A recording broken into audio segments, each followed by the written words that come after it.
The gravel crunched under my tires like broken teeth. 4 months away at college, and the farmhouse looked smaller than I remembered. Paint peeling on the shutters, porch sagging just a little more. But the smell hit me before I even got out of the car. Garlic, rosemary, something rich and warm that should have meant welcome. Should have. I grabbed my duffel bag from the back seat, the one with the ripped zipper that never quite closed all the way. My scholarship covered tuition, but it didn't cover new luggage. Mom always reminded me of that, how grateful I should be, how hard they worked to help me get there. Before we jump back in, tell us where you're tuning in from, and if this story touches you, make sure you're subscribed, because tomorrow I've saved something extra special for you. The front door opened before I could knock. Leah. Mom's voice carried that same flat tone I remembered, like my name was just another item on her grocery list. You're early. Traffic was lighter than I thought. I shifted the bag on my shoulder, waited for her to step aside. She didn't move, not right away, just studied me with those pale eyes that never seemed to blink enough. You look thin. College food, I said, trying to smile. She finally stepped back, and I followed her into the hallway that smelled like lemon cleaner, and something else. Something I couldn't place yet. The house felt wrong immediately. Too quiet. Usually when I came home, Clover would be thumping around in his cage, scratching at the wire mesh to get my attention. The soft sound of his paws against newspaper, the gentle squeak of his water bottle? Nothing. Where's Clover? The words came out before I could stop them. Mom was already walking toward the kitchen, her heels clicking against the hardwood. What? Clover, my rabbit. Where is he? She paused at the kitchen doorway, didn't turn around. Oh, he's around somewhere. Around somewhere. Like Clover was a set of car keys or a book I'd misplaced. Not a living thing who'd slept in my room every night since I was 10 years old. Not the last gift my father ever gave me before the cancer took him. His cage is empty, Mom. Is it? She finally turned, and her expression was perfectly blank. The same expression she used when the insurance company called about Dad's medical bills, when the bank called about the second mortgage, when anything unpleasant needed to be dealt with. Mortem get hame. Leah. Mom's voice carried that edge now, the one that meant I was being difficult. You've been gone 4 months. Things change. Why don't you go wash up? Dinner's almost ready. I wanted to push, wanted to demand she tell me exactly where my rabbit was, why his cage was empty, why she was acting like he was just some inconvenience that had been dealt with. But something in her posture stopped me. The way she held her shoulders, like she was bracing for a fight she was already prepared to win. Okay, I said instead.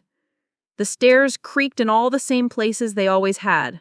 3rd step, 7th step, the landing that groaned if you stepped too far to the left. But when I reached my room, everything else was different. My bed was made with unfamiliar sheets. Navy blue instead of the faded floral pattern I'd had since middle school. My desk was clean. Too clean. No scattered pens, no sticky notes, no coffee rings from late-night study sessions. Even my bulletin board was empty. Just a few pinholes to show where my photos used to hang. It was like I'd been erased.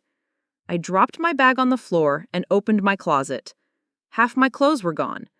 The other half hung there like abandoned things, summer dresses I'd outgrown and old t-shirts I'd forgotten about.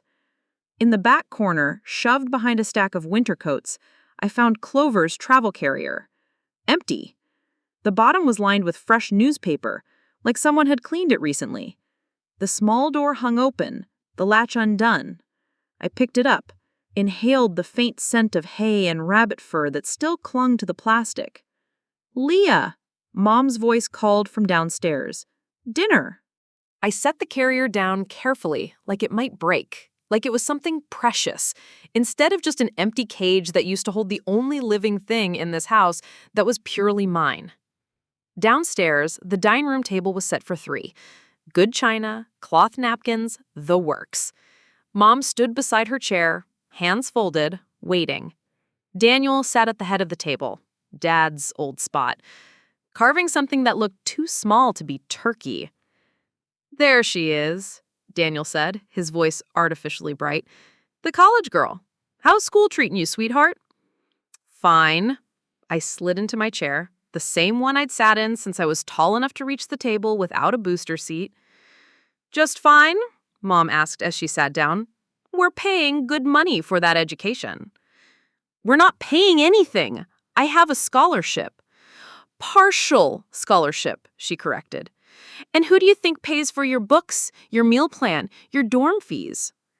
Daniel cleared his throat, the way he always did when Mom's voice started to sharpen. "Let's just enjoy dinner. It's Thanksgiving, after all." I looked down at my plate. The meat was pale, almost white, with a fine grain I didn't recognize. It smelled like rosemary and garlic, but underneath that was something else, something that made my stomach turn. "What kind of meat is this?" I asked. Mom cut a small piece, chewed it slowly. "Rabbit." The word hit me like cold water. "What?" "Rabbit," she repeated, like I hadn't heard her. "Daniel got it from the farmer down the road. Fresh, local, better than anything you'd get at the grocery store." I stared at the meat on my plate, at the delicate bones visible beneath the seasoned skin. My throat felt tight. "Where's Clover, Mom?" "Eat your dinner, Leah." "Where is he?" Daniel's fork clinked against his plate. "Honey, maybe we should—" "Where is my rabbit?" My voice was louder now, carrying across the dining room like a shout in church. Mom looked up from her plate, her expression perfectly calm. "He's right there," she said, pointing to my plate with her fork. "And he's delicious." The room spun. The smell of garlic and rosemary became overwhelming, suffocating.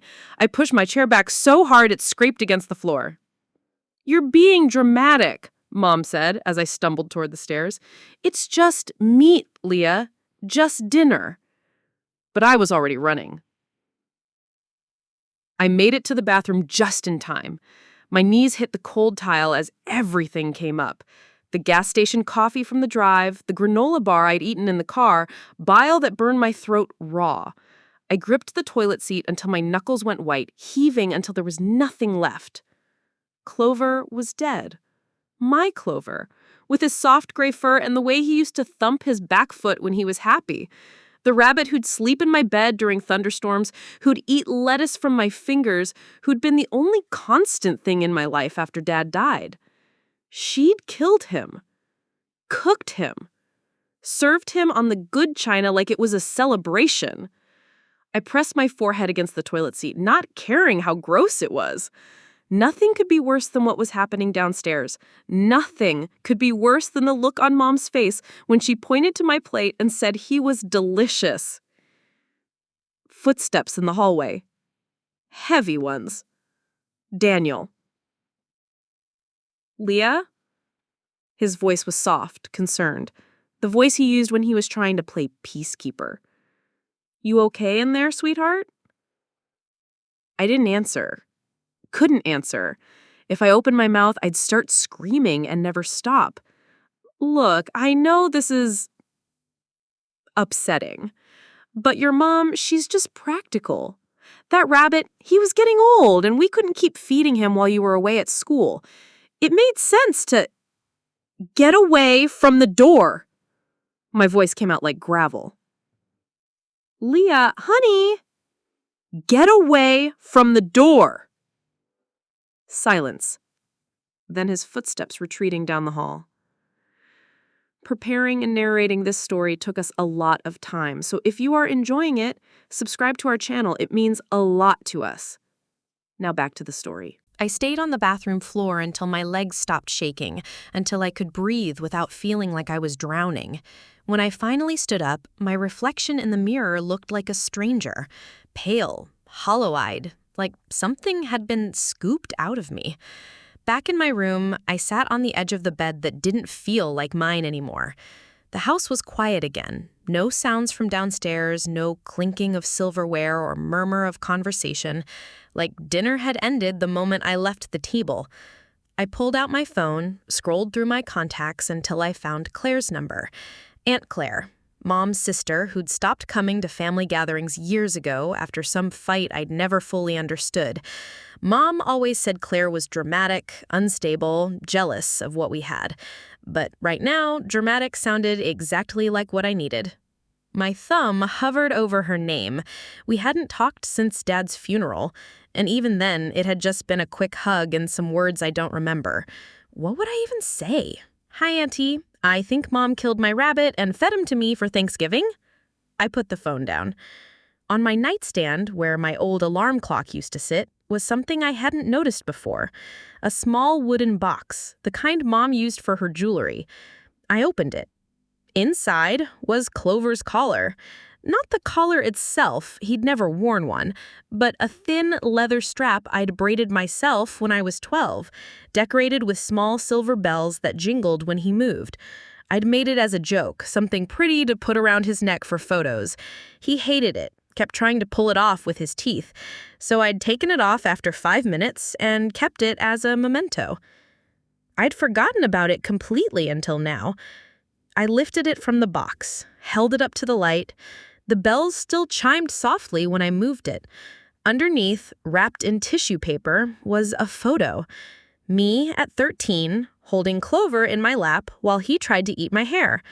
Dad had taken it the Christmas before he got sick. We're both laughing, Clover's nose twitching as he investigates the camera. Why would Mom save this? Why put it here, in this box, in my room where she knew I'd find it? Unless she wanted me to find it. Unless this was part of whatever game she was playing. I set the color down carefully and looked around my room again. Really looked. The navy sheets weren't just different, they were newer, more expensive. The kind Mom usually said we couldn't afford. My old desk had been replaced with something sleeker, more adult. Even the curtains were different, heavier fabric in a color that matched nothing else in the house. It was like she'd redecorated for someone else, someone who wasn't me. Or like she'd been planning for me not to come back. The floorboards creaked in the hallway outside my door. Slow, deliberate steps. Mom steps. I shoved the color back in the box and closed it just as she appeared in my doorway. "Feeling better?" she asked, leaning against the doorframe with her arms crossed. "Not really. You always were sensitive about animals. Even as a little girl, you'd cry if you saw a dead bird on the sidewalk." "He wasn't just any animal, he was my pet. He was a rabbit, Leah, an animal we kept in a cage and fed pellets to. Don't make it more than it was." I stared at her, this woman who'd given birth to me, who'd read me bedtime stories and braided my hair and helped me with homework, who'd held me when I cried after Dad died and promised me everything would be okay. "Dad gave him to me," I said quietly. Her expression shifted, something flickered across her face, anger maybe, or something deeper. "Your father gave you a lot of things. That doesn't mean they were all good for you." "What's that supposed to mean?" "It means," she said, stepping into my room uninvited, "that your father had a habit of making promises he couldn't keep, of giving you things that would become my responsibility to take care of. Like that rabbit, like your college fund that barely covered 2 semesters. "Don't talk about him like that." "Like what? Like he's dead?" "Because he is, Leah. He's been dead for 4 years, and it's time you stopped acting like he's coming back to rescue you from your terrible life." The words hit me like a slap. I stood up from the bed, my hands clenched into fists. "Get out of my room." "This isn't your room anymore." Her voice was perfectly calm, perfectly controlled. "This is my house, my rules, my decision. And I decided that rabbit was more useful as dinner than as a pet you couldn't be bothered to take care of." "I was at college. I've been gone 4 months." Exactly. 4 months. Do you know how much it costs to feed a rabbit for 4 months? To clean its cage, to take it to the vet when it gets sick? You laughed, Leah. You chose school over responsibility, just like your father chose his pride over providing for his family. I wanted to scream at her. Wanted to tell her that Dad had worked 3 jobs trying to pay for his cancer treatment, that he died exhausted and broken because he couldn't bear the thought of leaving us with nothing. That taking care of Clover wouldn't have cost more than $20 a month, and she spent more than that on her monthly hair appointments. But the look in her eyes stopped me. It was the same look she'd had when she told me Dad wasn't getting better, when she told me Daniel would be moving in, when she told me I'd be taking out student loans for college because the life insurance money was gone. It was the look of someone who'd already decided how the story would end. "I want his ashes," I said instead. "What?" "Clover's ashes. If you had him processed, I want his ashes." Mom laughed. Actually laughed, a short, sharp sound that had no humor in it. "Ashes? Leah, we ate him. There are no ashes. There's leftovers in the refrigerator if you want to say goodbye." She left me standing there in my room that wasn't my room anymore, holding a collar that belonged to a pet who was now leftovers in a Tupperware container. I locked the door behind her and sat down on the floor with my back against it. My phone buzzed. A text from a number I didn't recognize. "If she served rabbit tonight, you need to know the truth. This is Claire. We need to talk." I stared at the text until my eyes burned. Claire. Aunt Claire, who Mom always said was jealous and bitter and not to be trusted. Claire, who'd left in the middle of Dad's funeral reception after some argument with Mom I'd been too grief-stricken to pay attention to. Claire, who somehow knew what had happened at dinner tonight. My hand shook as I typed back, "How did you know?" The response came immediately. "Because I know your mother, and because this isn't the first time." Not the first time. The words made my stomach clench all over again. I thought about getting sick, about the taste of bile and the cold bathroom tile, about Mom's face when she said he was delicious. Another text. "Don't eat anything else she gives you. Don't drink anything. And whatever you do, don't let her know you're upset. She feeds off that." I almost dropped my phone. Claire was talking about Mom like she was some kind of predator, like she was dangerous. But then I thought about the collar in the box, about my room that had been stripped clean and redecorated, about the way Mom had smiled when she told me Clover was leftovers. Maybe Claire wasn't crazy. Maybe she was the only sane one. I stood up, my legs still unsteady, and walked to my closet. In the back corner, behind the winter coats that smelled like mothballs, was a shoebox I'd forgotten about. I pulled it out and sat cross-legged on the floor, lifting the lid. Inside were things from before Mom met Daniel, before Dad got sick, before everything changed. Movie ticket stubs from dates with Dad when Mom would complain about us leaving her out, but really just wanted the house to herself. Birthday cards in Dad's handwriting. Jokes he'd written on napkins and tucked into my lunchbox. A hospital bracelet from when I broke my arm falling off my bike and Dad had stayed with me all night even though visiting hours were over. And at the bottom, wrapped in an old t-shirt, was something I'd completely forgotten about. Another collar. Not for Clover, this one was bigger, made of red nylon with a small silver tag. Rocky, it read, in Dad's careful printing. Rocky. Our dog. The golden retriever puppy Dad had brought home when I was 7, despite Mom's protest that we couldn't afford a pet.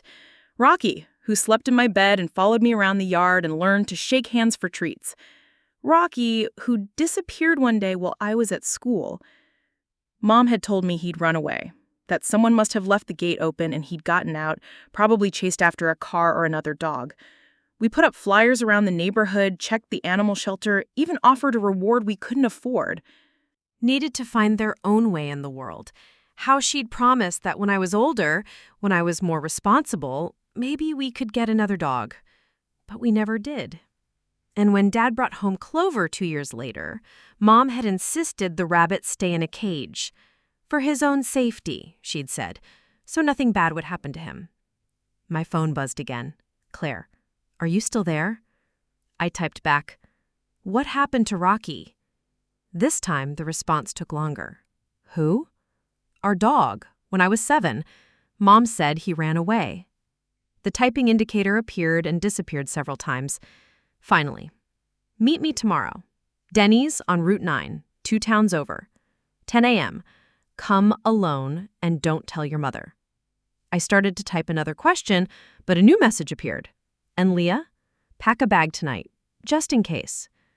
Just in case what? But when I tried to call the number, it went straight to voicemail. Claire's voice, older and rougher than I remembered. You've reached Claire. Leave a message or don't. I'll get back to you if I can. I hung up without leaving a message. Downstairs, the house was quiet again. No TV sounds, no conversation, no clinking of dishes being washed. It was only 8:30, but it felt like the middle of the night, like everyone had gone to bed early to avoid talking about what had happened at dinner. I crept down the hallway to my parents' room. The door was closed, but I could see light underneath. Voices, low and murmured. I pressed my ear to the door. Overreacting, like always, Mom was saying, just like her father. Maybe we should have warned her, Daniel's voice, uncertain. Prepared her somehow? Prepared her for what? Reality? That little girl has been living in a fantasy world since the day her father died. Someone needed to wake her up. But the way you did it? The way I did it was efficient, clean. She needed to learn that actions have consequences, that leaving home means leaving things behind. Even her pet? A pause. Then Mom's voice colder. Especially her pet. That rabbit was a crutch, Daniel. A way for her to avoid growing up, just like everything else her father gave her. The sooner she learns that the world doesn't revolve around her feelings, the better. I backed away from the door, my heart pounding so loud I was sure they'd hear it. Mom hadn't just killed Clover because I was away at school.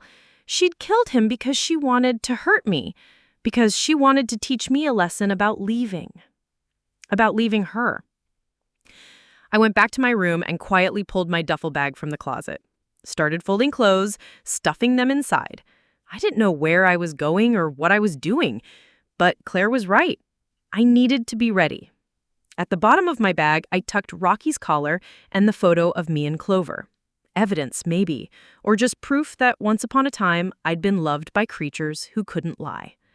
As I zipped the bag closed, my phone buzzed one more time. Claire again. Whatever she told you about me, it's not true. I didn't leave because I was jealous. I left because I was next. I turned off my phone and hid it under my pillow. Tomorrow, I'd drive to Denny's and find out what Claire meant. Tonight, I'd lie in this bed that wasn't mine anymore and try not to think about the leftovers in the refrigerator downstairs. Try not to think about how Mom had smiled when she told me he was delicious. Try not to wonder what other lies I'd been swallowing my whole life, one bite at a time.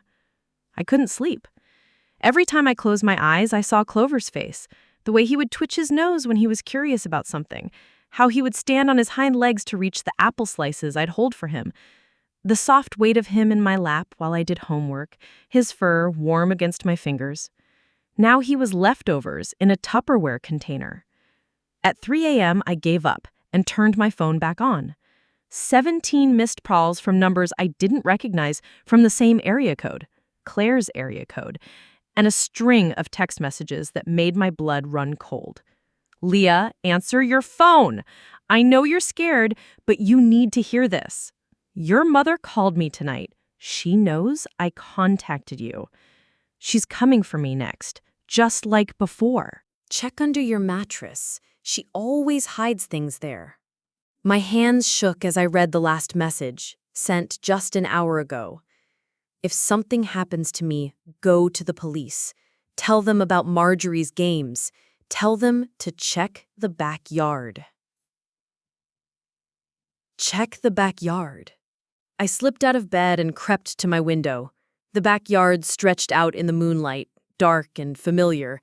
The old oak tree where Dad used to hang my swing. The vegetable garden Mom never planted anymore.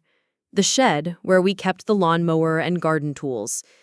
And in the far corner, near the property line, a patch of ground that looked different from the rest. Darker. Like the soil had been turned recently. I thought about Rocky again, how we'd searched everywhere for him except our own backyard. My phone buzzed. Another text from Claire. Get out of that house, now. Before breakfast. She's planning something. I typed back, "What do you mean?" "Check under your mattress first, then run." I knelt beside my bed and lifted the corner of the mattress. My fingers found something hard and smooth, a small wooden box, like the one that had held Clover's collar. Inside was a Polaroid photo. It showed a little girl, maybe 8 years old, crying in a corner. Dark hair, blue eyes. She looked like me, but the clothes were wrong. Too old-fashioned. The background showed a room I didn't recognize. I flipped the photo over. In careful handwriting, "Claire, age 8, after Pepper." Pepper. A pet's name. Another photo underneath. The same little girl, older now, standing next to a woman who looked exactly like Mom. Except this woman was smiling in a way that made my skin crawl. Predatory. Satisfied. On the back, Marjorie, age 16, first lesson complete. My stomach dropped. Mom had done this before. To her own sister. When they were kids. I grabbed my phone and dialed Claire's number. It went straight to voicemail again, but this time I left a message. I found the photos. What happened to Pepper? What did she do to you? The house creaked around me. Normal settling sounds, but they felt different now. Threatening. Like the walls themselves were keeping secrets. I stuffed the photos in my bag and checked the time. 3:47 a.m. Too early to leave for Denny's, but too late to pretend I could sleep. I sat by my window and watched the backyard, wondering what else was buried out there. At 6 a.m., I heard movement downstairs. The coffee maker gurgling to life. Mom's morning routine, same as always. Shower, coffee, then she'd start breakfast while listening to the news on her little kitchen radio. Normal sounds. Comforting sounds. Except now I knew what those hands had done. What they'd served me for dinner. Another text from Claire. "Don't eat breakfast. Whatever she makes, don't eat it. Promise me." I typed back, "Why?" "Because it's not just about punishment, Leah. It's about control. She needs to own you completely, and she can't do that while you still love things she didn't give you." The shower started upstairs. Mom's voice humming something cheerful. Like nothing had happened. Like last night was just another family dinner. I pulled on jeans and a sweater, grabbed my bag from the closet. In the mirror, I looked like a stranger again. Hollow-eyed and pale, like I was disappearing from the inside out. My phone rang. Unknown number, but I answered anyway. "Leah." Claire's voice, rough and urgent. "Thank God. Are you alone?" "Yes. Mom's in the shower." "Good. Listen to me carefully. Your mother isn't just cruel. She's sick. Dangerously sick. What she did to your rabbit is exactly what she did to my dog when we were kids." "Pepper? You found the photos." Claire's voice broke a little.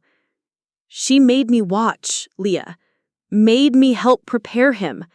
Said it was a lesson about what happens when you love something more than you love family." My throat tightened. "How old were you?" 8. The same age you were when Rocky disappeared." The shower shut off upstairs. I had maybe 10 minutes before Mom came down. "She's escalating," Claire continued. "The rabbit was just the beginning. She needs you broken completely before you can leave again." "Leave for what?" "Christmas break, spring break, graduation. She can't risk you finding independence, Leah. She can't risk you realizing there's a world outside her control." Footsteps in the hallway above, Mom's bedroom door opening. "I have to go," I whispered. "Denny's, 10 a.m. Don't let her stop you." I hung up and shoved the phone in my pocket just as Mom's voice called down the stairs. "Leah? You up early, sweetheart?" Sweetheart. Like nothing had changed, like we were still mother and daughter instead of predator and prey. "Just couldn't sleep," I called back, trying to sound normal. Well, come on down. I'm making your favorite, blueberry pancakes. My favorite, the breakfast she used to make on special occasions with real maple syrup and butter that melted into golden pools. The breakfast that meant love and home and safety.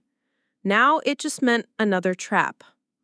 I sat at the kitchen table, staring at the stack of pancakes Mom had placed in front of me. They looked perfect. Golden brown with blueberries scattered throughout like little jewels. Steam rose from them in delicate spirals. The butter was already melting, creating small rivers of yellow across the surface. "Eat up," Mom said, settling into her chair with her own plate. "You look thin." She'd said that yesterday, too, like I was a problem to be solved rather than a daughter to be welcomed home. "I'm not really hungry." The words came out steady, but my hands trembled as I reached for my coffee mug. "Nonsense. You love my blueberry pancakes." She cut a piece of her own, forked it into her mouth. "Besides, you barely touched dinner last night." "Dinner." She said it like it had been perfectly normal, like she hadn't served me my dead pet on the good china. "Yeah, about that." I set down my coffee, met her eyes across the table. "I want to know exactly what happened to Clover." Mom chewed slowly, deliberately. "I told you what happened. You told me you had him killed. What I want to know is why." "Doesn't matter. He's gone now." "It matters to me." She sighed. The same exaggerated sigh she used when I was being unreasonable. "Leah, you left. You went to college and abandoned your responsibilities. That rabbit was your pet, your obligation. When you didn't come home for Labor Day weekend or Columbus Day or Halloween, what was I supposed to do? Keep feeding something you clearly didn't care about anymore?" "I've been gone 4 months, Mom, for school. That doesn't mean I abandoned him." "Doesn't it?" She leaned back in her chair, studying me with those pale eyes. "When was the last time you even thought about him? Before yesterday, I mean." The question hit like a slap, because she was right. I hadn't thought about Clover every day. I'd been busy with classes and new friends and the freedom of being away from this house. He'd become background in my mind, safe, constant, waiting for me to come home. "See?" Mum's voice was gentle now, understanding. "You moved on, sweetheart. It's natural. It's what you're supposed to do." "That doesn't mean you had the right to what? Make a practical decision?" "Leah, that rabbit was costing us money every month. Food, bedding, veterinary bills when he got sick last month." "He was sick?" "Ear infection, $150 to treat it. $150 we don't have for an animal whose owner couldn't be bothered to come home and care for him." I felt sick again. Clover had been sick, and I hadn't known it. Hadn't been there to hold him while the vet examined him, to give him his medicine, to make sure he was comfortable. "You could have called me." "Could I? When? Between your classes and your parties and your new life that clearly doesn't include us?" That's not fair, isn't it? Mom leaned forward, her voice taking on that edge again. "You haven't called home once since September. Not once. The only reason you're here now is because I guilt-tripped you into coming for Thanksgiving. I've been busy. Too busy for family. Too busy for responsibility. Just like your father." There it was again. The comparison to Dad, delivered like a weapon. "Don't," I said quietly. "Don't what? Tell the truth? Your father was exactly the same way, Leah. All grand gestures and promises, but when it came to the day-to-day reality of taking care of things, he was nowhere to be found. He was working 3 jobs to pay for his cancer treatment. He was avoiding home because dealing with real life was too hard for him, just like running off to college is too hard for you." I stood up so fast my chair scraped against the floor. "I'm not running away. I'm getting an education." "Are you? Or are you hiding? From what?" "From the fact that this family needs you. From the fact that Daniel and I have been struggling to keep this house while you play college student with money we don't have. My scholarship. covers tuition, barely. Do you know how much your meal plan costs? Your dorm room? Your textbooks? We're paying for you to live a fantasy, Leah. The least you could do is show some gratitude. The pancakes sat on my plate, growing cold, steam no longer rising from them. They looked sad now, deflated. I am grateful, I said, but that doesn't mean you had the right to hurt him. To hurt me! Something flickered across her face then. Something that looked almost like satisfaction. Hurt you? She repeated. Leah, I didn't hurt you. I gave you a gift. A gift? Freedom from obligation, from guilt, from the burden of caring for something that was holding you back. Now you can focus on what really matters. Your education, your future, your family. She said it like she believed it, like killing Clover had been an act of love. I'm insane, I whispered. Her expression went cold. What did you say? I said you're insane and cruel, and I'm leaving. I turned toward the door, but her voice stopped me. If you walk out that door, Leah, don't bother coming back. This family doesn't have room for ungrateful children who think they're better than the people who raised them. I looked back at her, this woman who'd given birth to me but felt like a stranger. Good, I said, because this family doesn't feel like family anymore. The pancake sat on the table between us, growing colder by the minute. A breakfast that should have meant love, now just another weapon in a war I was finally ready to fight. The Denny's parking lot was half empty at 10 a.m. on a Friday. I sat in my car for 5 minutes before going inside, trying to calm my nerves. My hands still shook from the confrontation with Mom, from the way she'd looked at me when I said I was leaving, like I was already dead to her. Claire was sitting in a corner booth, her back to the wall. I almost didn't recognize her. She looked older than I remembered, with short gray hair and lines around her eyes that spoke of too many sleepless nights. But when she looked up and saw me, her face broke into a smile that looked exactly like Dad's. Leah! She stood up as I approached, pulled me into a hug that smelled like cigarettes and vanilla perfume. God, you look just like your father. Everyone says I look like Mom. They're wrong. She gestured for me to sit across from her. You have your father's eyes, your father's stubborn chin. Thank God. A waitress appeared, coffee pot in hand. I nodded, watched the dark liquid fill my cup. My third coffee of the day, but I felt like I hadn't slept in weeks. You found the photos, Claire said. It wasn't a question. Under my mattress? How did you know they'd be there? Because that's where she always hid things. Evidence of her games. She likes to keep trophies. Games? That's what she called them when we were kids. Games. Like what she did to us was just elaborate play. Tell me about Pepper. Claire's face went gray. She took a long drag of her cigarette, exhaled slowly. Pepper was a beagle puppy, 8 weeks old when Dad brought him home. The cutest little thing you ever saw. All ears and paws and endless energy. She paused, staring out the window at the parking lot. I loved that dog more than anything in the world. Used to sneak him into my bed at night, feed him scraps under the table. He followed me everywhere, like he was his whole universe. What happened? Marjorie got jealous. She was 16, I was 8, old enough to notice that Dad paid more attention to me and Pepper than he did to her. She couldn't stand it. Claire stubbed out her cigarette, immediately lit another one. It started small. Pepper's toys would disappear. His food bowl would be moved to places he couldn't reach. She'd leave gates open so he'd get into trouble, then volunteer to punish him. Always trying to be helpful, always making herself indispensable. My stomach clenched. It sounded familiar. Then one day, Pepper got sick. Throwing up, couldn't keep food down. Marjorie offered to take him to the vet while Dad was at work. Said she'd handle everything. But she didn't take him to the vet. Oh, she did. Just not the way she said. Claire's voice went flat, emotionless. She had him put down, told the vet he was suffering, that Dad couldn't afford treatment, that it was the kindest thing to do. Jesus! When she came home, she was crying. Real tears, real grief. She told Dad that Pepper had been too sick to save, that the vet said he wouldn't have survived anyway. She played the part of the heartbroken sister perfectly.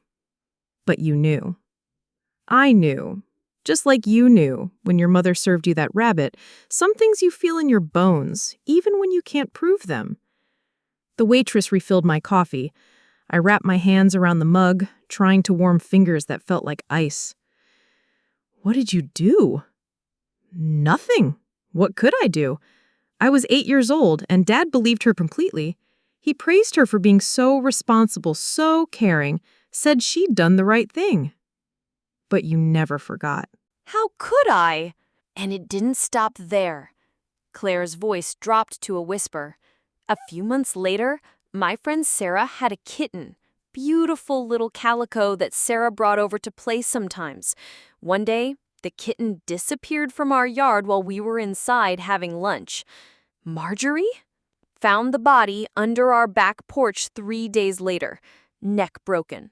Marjorie said it must have gotten stuck trying to hide, that these things happened with outdoor cats. I thought about the dark patch of soil in our backyard, about Rocky, who disappeared while I was at school. How many times? Over the years, 5 pets that I know of, maybe more. Always the same pattern. She'd wait until the animal meant something to someone else, then she'd find a way to eliminate it. Always with an excuse, always playing the hero or the victim. Why didn't you tell anyone? Claire laughed bitterly. Tell them what? That my teenage sister was killing pets? Who would believe that? Marjorie was perfect, straight A's, never got in trouble, always helpful around the house, and I was the weird little sister who told stories and had imaginary friends. But Dad, your father was 10 years younger than us. He wasn't around for most of it. By the time he was old enough to notice patterns, I'd already learned to keep my mouth shut. The pieces clicked into place. That's why you left. I left because she escalated, started targeting me directly instead of just my pets. Psychological games mostly, hiding my things, spreading rumors at school, convincing Dad I was lying about everything. The final straw was when she convinced him to send me to boarding school for my behavioral problems. Like she tried to do with me. Claire's eyes sharpened. What do you mean? After Rocky disappeared, I kept asking questions, kept insisting something was wrong. A few weeks later, Mom started talking about sending me to a structured environment where I could learn to be more mature. But your father stopped her. Dad got his diagnosis right around the same time, cancer. Everything else got put on hold. We sat in silence for a moment. The Denny's breakfast crowd hummed around us, normal families having normal conversations about normal problems. She's going to try again, Claire said finally. To control you, I mean. The rabbit was just the opening move. She already is. This morning she tried to make me eat breakfast, then got angry when I wouldn't. Said if I left, I shouldn't bother coming back. Good. Don't go back. But where? You can stay with me and Isabel, my daughter. She's about your age, goes to community college nearby. We don't have much, but we have space. And we have something your mother's house doesn't. What's that? Claire smiled, and for the first time since I'd sat down, it reached her eyes. Safety. Real safety, not the kind that comes with conditions. She reached across the table, covered my hand with hers. Your father would want you safe, Leah. He'd want you free. Outside the window, my car sat in the parking lot like a getaway vehicle. Inside my bag, my phone buzzed with messages I was afraid to read. But for the first time in 24 hours, I felt like I could breathe. Okay, I said. Let's go. I drove back to the house in a daze, Claire's words echoing in my head. Your father would want you safe. He'd want you free. But first, I had to get my things, and I had to face Mom one more time, not as her victim, but as someone who finally understood the game she'd been playing. The house looked exactly the same as when I'd left that morning. Daniel's truck in the driveway, Mom's car parked precisely in its usual spot. the American flag hanging from the porch, slightly faded but still proud. From the outside, we looked like any other family. Normal, safe. The kind of family neighbors would describe as quiet and nice. The smell hit me as soon as I opened the front door. Apple pie, cinnamon and brown sugar and butter, the sense of childhood comfort. For a split second, muscle memory kicked in, the part of me that still wanted to believe this was home, that Mom was just Mom, and that everything could go back to the way it was before. Then I remembered Clover's collar in that little wooden box.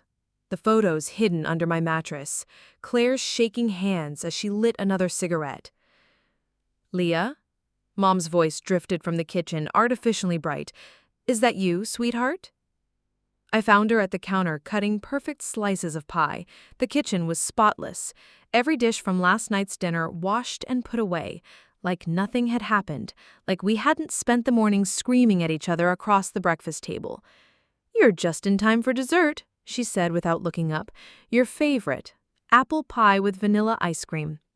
Another favorite, another trap. "I'm not hungry." "Of course you are. You didn't eat breakfast." She plated a generous slice, added a scoop of ice cream that was already starting to melt. "Come sit. We need to talk." "We already talked." "No, we fought. There's a difference." She set the plate on the kitchen table, gestured to my usual chair. "Families fight, Leah. It doesn't mean we stop loving each other." Daniel appeared in the doorway looking uncomfortable. He always looked uncomfortable when Mom and I fought, like he was watching a movie he didn't understand but couldn't turn off. "Maybe I should give you two some privacy." "Nonsense!" Mom pulled out her own chair, sat down with her slice of pie. "We're family. We don't keep secrets from each other." The irony was so thick I almost choked on it. "Sit down, Daniel. Leah needs to understand how families work." He sat. Of course he sat. Daniel always did what Mom told him to do. "I know how families work," I said, still standing. "Real families don't kill each other's pets."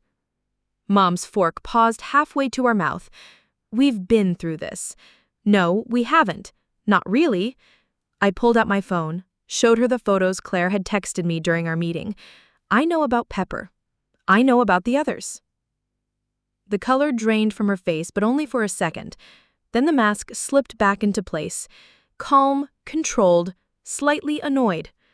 Claire was always a storyteller. "These aren't stories. They're photographs. Photos can be faked, especially by someone with as much resentment as your aunt." Daniel looked between us, confused. "Who's Pepper?"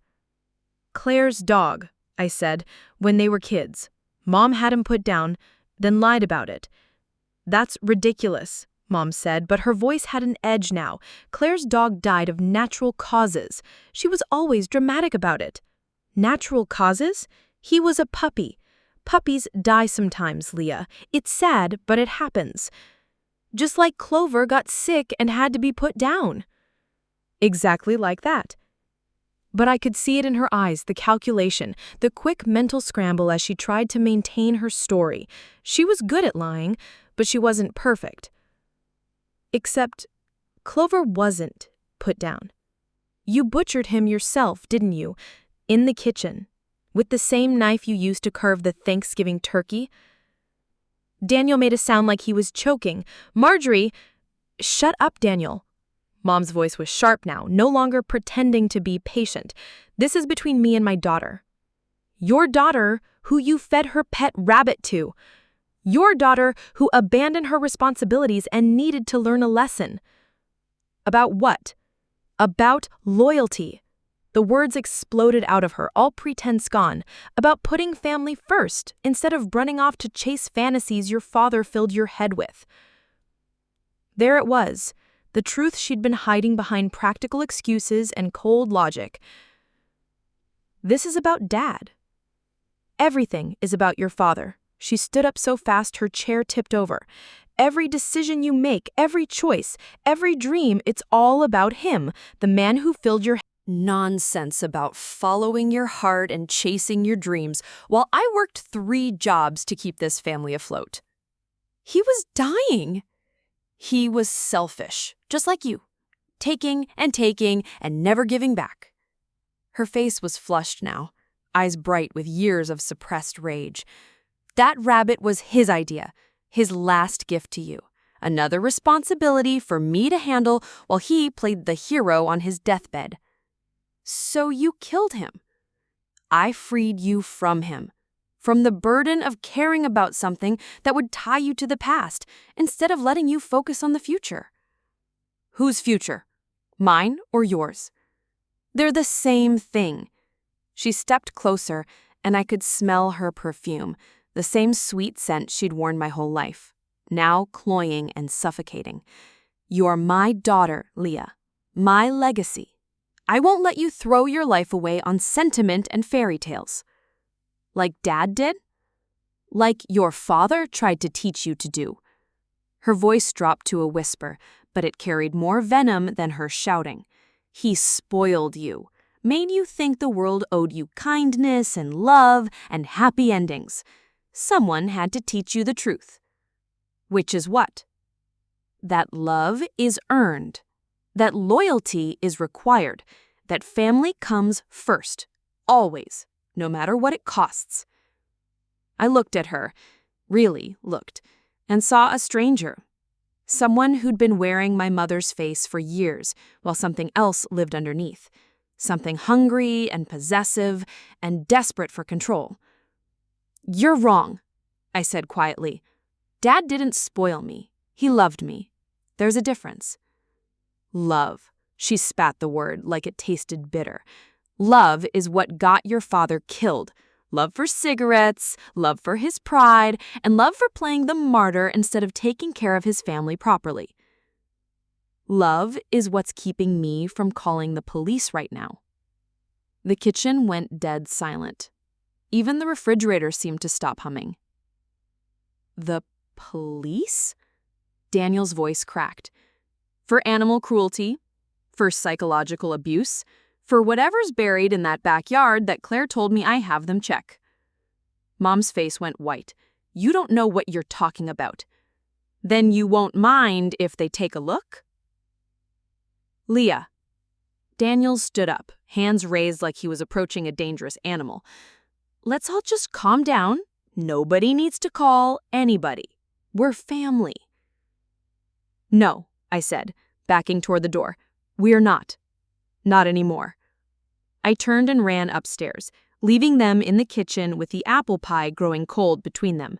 Behind me, I heard Mom's voice, low and urgent. Fix this, Daniel. Fix this now. But there was nothing left to fix, nothing left to save. I was finally free. My hands shook as I threw clothes into my duffel bag. Jeans, sweaters, the few good shirts I'd brought home for break. Everything felt foreign now, like I was packing someone else's life. How do you take 18 years of existence and fit it into one bag? How do you decide what pieces of yourself are worth saving? Leah? Mom's voice from my doorway, calm again, back to that measured tone she used when she was trying to regain control. I didn't look up. Get out. This is my house. Then I guess it's good I'm leaving. She stepped into the room anyway, watching me pack with those pale eyes that missed nothing. Where will you go? Away from here.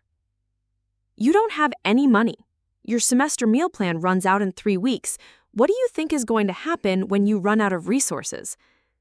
I folded a sweater Dad had bought me for my 16th birthday, navy blue with little white anchors, because he said I was his anchor in the storm of his illness.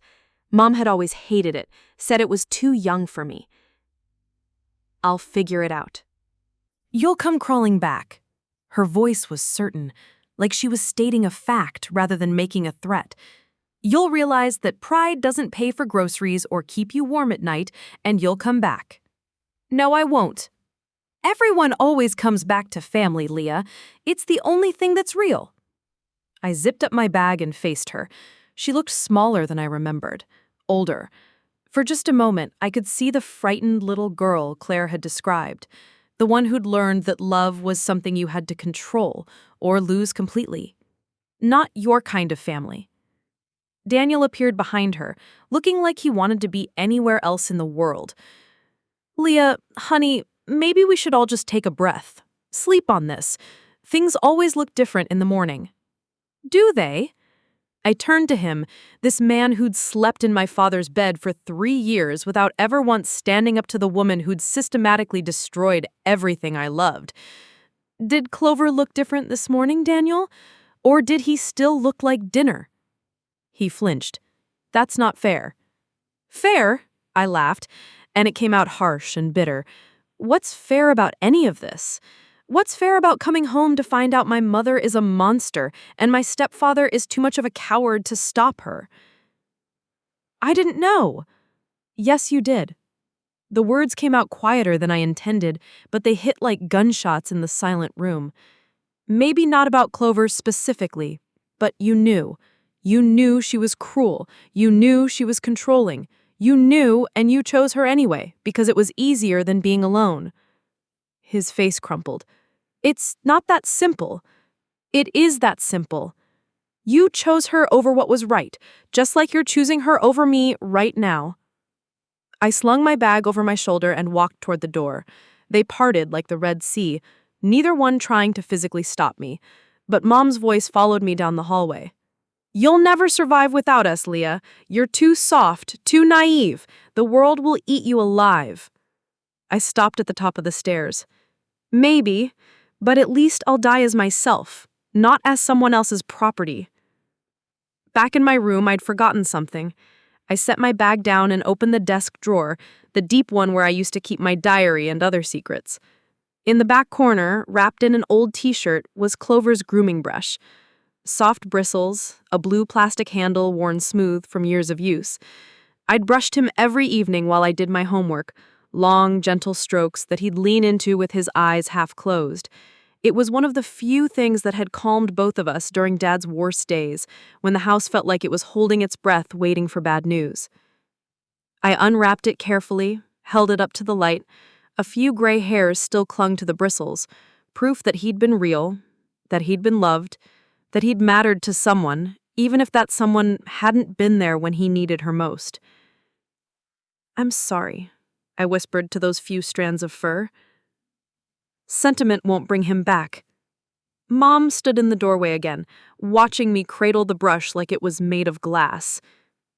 "Neither will revenge." "Is that what you think this is? Revenge? What else would you call it?" She was quiet for a long moment, studying my face like she was trying to memorize it. "Love," she said finally.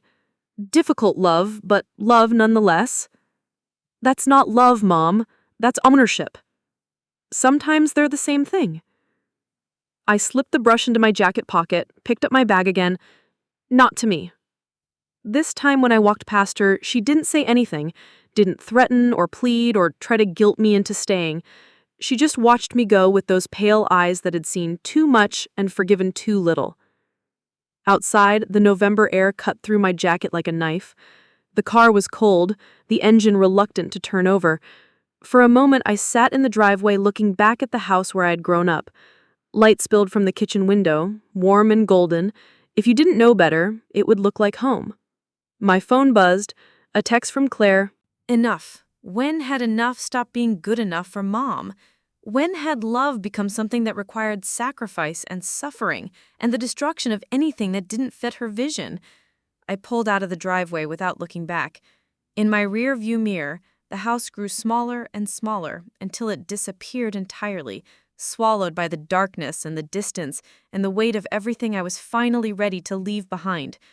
The brush in my pocket felt like a talisman, a reminder that some things were worth more than survival.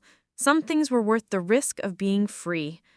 The motel room smelled like disinfectant and old cigarettes, but it was mine. $39 for the night, paid with money I'd been saving for textbooks. The bed was narrow, and the sheets were rough, but when I pulled them up to my chin, I felt safer than I had in years. I'd driven for 2 hours after leaving the house, putting distance between myself and Mom's voice in my head. "You'll never survive without us. You're too soft. The world will eat you alive." Maybe she was right. Maybe I was soft, naive, unprepared for real life. But lying there in that cheap motel room, listening to traffic on the highway and the distant sound of other people's television shows, I felt something I hadn't felt in months. Peace. Claire had texted me the address where I was supposed to meet Isabel the next morning, a community college campus about an hour away, where Isabel was taking nursing classes while working part-time at a veterinary clinic. The irony wasn't lost on me. Claire's daughter had chosen a career dedicated to healing animals, while my mother had made a hobby of destroying them. I'd looked Isabel up on social media during the drive, scrolled through photos of a girl who looked like a younger version of Claire. Dark hair, bright eyes, a smile that seemed genuine instead of calculated. Pictures of her with friends, with study groups, with animals from the clinic where she worked. Normal college life, normal problems, normal joys. Everything I'd thought I was escaping to when I left for school before I realized that home would always follow me wherever I went. The next morning, I found Isabel in the coffee shop, just like Claire had said I would. She was at a corner table with textbooks spread around her like a fortress, highlighting something in what looked like an anatomy manual. "Leah?" She looked up when I approached, and her face broke into a smile that made my chest tight. "Oh my God, you look exactly like your dad. Mom showed me pictures, but wow." She stood up and hugged me before I could think to be awkward about it. A real hug, warm and quick and uncomplicated. "Thanks for meeting me," I said as we sat down. "I know this is weird." "Weird? Are you kidding? I've been wanting to meet you for years. Mom talks about you all the time." "She does?" "Of course, your family." Isabel closed her textbook, gave me her full attention. "Mom told me what happened with your rabbit. I'm so sorry." The sympathy in her voice was genuine, uncomplicated by agenda or manipulation. When was the last time someone said they were sorry about Clover without immediately explaining why it was actually a good thing? "It's not your fault." "No, but it sucks, and it's not okay." She leaned forward, her expression serious. "Mom told me about the other stuff too. About your aunt. Your mom, I mean. About the pattern. Do you believe it? Do I believe that your mother is capable of psychological abuse disguised as love after growing up with mom stories about her childhood?" Isabel's laugh was bitter. "Leah, I've been in therapy since I was 14 trying to unpack the generational trauma from that family. Of course I believe it." The casual way she said it, generational trauma, like it was a medical condition instead of a shameful secret, made something loosen in my chest.